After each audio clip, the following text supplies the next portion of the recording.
first thing is called the rocker step. So here I am. All right, if I'm going to take a step to get everything going, I can step straight back, I can step straight to the side, or I can step somewhere in the middle. We want you to be somewhere in the middle, okay? If you go straight back, it's difficult now to turn this foot all the way. That foot should be turned like that. And if you step straight back, that becomes difficult. Now you're actually facing over there, your balance is off, and you have no command. If you step straight to the side, it's not bad. It's better than back. But too much straight to the side, and you take your body, your center of gravity starts to drift that way. We just want a slight rocker step right about there. Now I can turn my pivot foot and point my ankle, the inside of my ankle right in my catcher. From there we get to balance. One thing the other coaches and myself, we're going to look at a lot is how do you lift your leg? Stefan, do you want to lift your leg with your foot or your thigh? Thigh. Stefan. Good. Here's how it looks if you lift with your thigh. Watch my shoulders and my back. Tell me if I go that direction. Now watch when I lift with my foot. See the swinging action? You don't want to swing up. Lift your leg up from right here. You should be able to balance. Coach Joe asked you to say, hey, let me see your balance. You got to be able to just sit right here. Lift up from your thigh and balance. Okay? One thing we'll do, guys, is called the tap drill. All right? It's a good drill to test your balance. So you'll get to your balance position, and we'll say, oh, you'll be in the bullpen with me. I'm going to say, before you pitch, I want 2 taps. So from here, you'll tap once, tap twice, and then deliver the pitch. The whole time, your head should not be floating around. Your back shouldn't be leaning back. Okay? So we got balance. The next thing we want to do, guys, is we want to stay closed when we go to home plate. What are my hips? Can my hips help me stay closed? Yeah. All right. Is this a good way to stay closed? No. All right. We want this butt cheek to stay right in line with the catcher. You want to imagine, a lot of you guys have baseball pants on with a pocket. You want your catcher to see the pocket of your pants.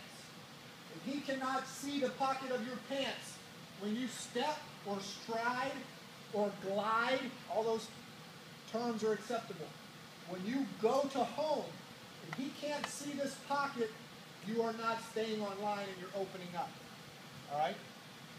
There's a great picture of Joe. I can't find it, but Joe talked about his front side in the first camp.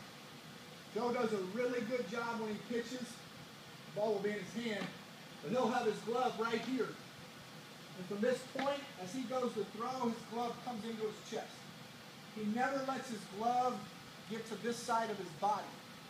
Does that help him stay closed? Yes. If your glove drops or opens, you're not staying closed. Even if it drops, because what's going to happen is it's going to drop and then it's going to open. So get your glove up here. The other thing that does, and this is more advanced pitching, but hitters like to see the baseball early. Okay? If I cover my release point, so I'm going to let go of the ball about right here, somewhere in this area. If I cover that spot and then throw the ball, they don't like it. They don't like to see a glove blocking where the ball's coming from. They would rather get a good picture of an open window where the ball's coming from. It helps them get a good early look at the ball. You want to develop your mechanics to cover your release point, pull directly into your chest, and throw the pitch. Okay? 2 more things we're going to start camp. I know y'all are ready. A lot of people talk about a straight line to the catcher. Okay? We'll do some of this. Make sure when you do this drill, whether it's here at home, make sure this line starts. Y'all tell me. Does the line start from the middle of the pitching rubber? From the side, the right side, the left side, or somewhere else? Somewhere. How do you know where the line starts from? Where?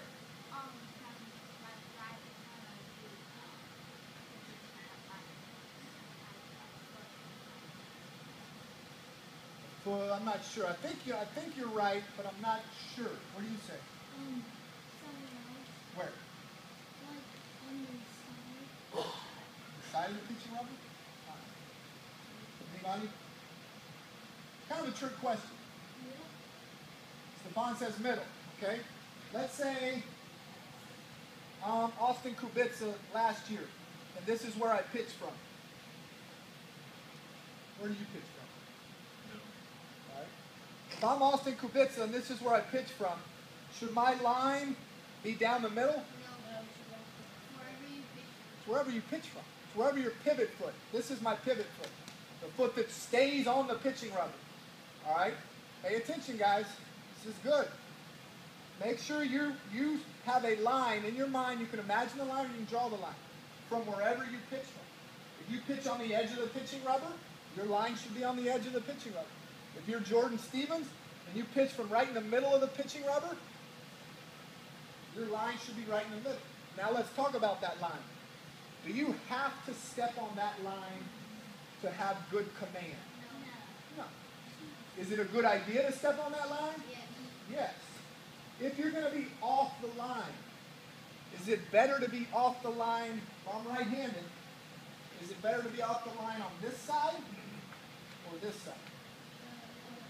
Left. This is called the closed side because my body, my front side is a little more closed. This is called the open side.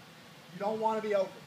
If you're open when you come to the bullpen, I'm going to talk to you about it. If you're a little bit closed, you'll be good to go.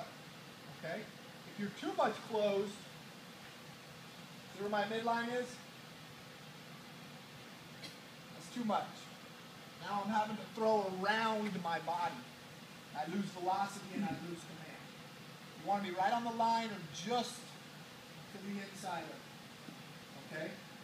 Y'all know who Austin Kubica is? Somebody familiar? All right, he's one of the pitchers here at Rice. And he's a very good pitcher. But he'll get in trouble sometimes with his command by stepping way over here, throwing this way. When he steps more right to the inside of that line, he's fine. Okay? So that just will keep you directionally towards your catcher, towards the plate, with good command. Okay? The last thing we'll talk about in mechanics, I'm going to start to, you guys will get to do some work. When you finish the pitch, your hand, your head, and your chest need to follow the baseball through the catcher. Throw, my hand is out in front of my foot, my head's in front of my foot, and eventually my chest is in front of my foot. And I don't care if you fall down the mound like I do. We just don't want to see that pitcher that gets everything goes this way. Because where's your arm going to go? If everything spins like a top, too much rotationally, you start working everything like this. You'll throw outside, and then you'll try to correct it, and you'll leave your ball over here, and you'll throw inside. Drive through your target. Okay? Hand, head, chest, through the target.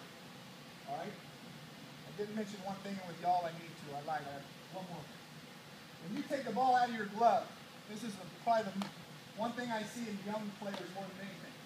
Should your thumb go down or up? Yes. Pay attention to yourself. When you play catch with your dad, you take the ball out like this, change it.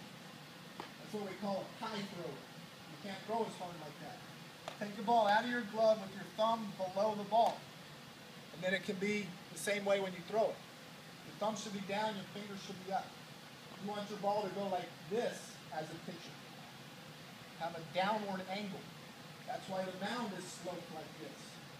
Gives you an advantage. You release it higher and throw it down. If your fingers are like this, when you let go of the ball, your ball can't go down. All right? Guys, we're going to go to left.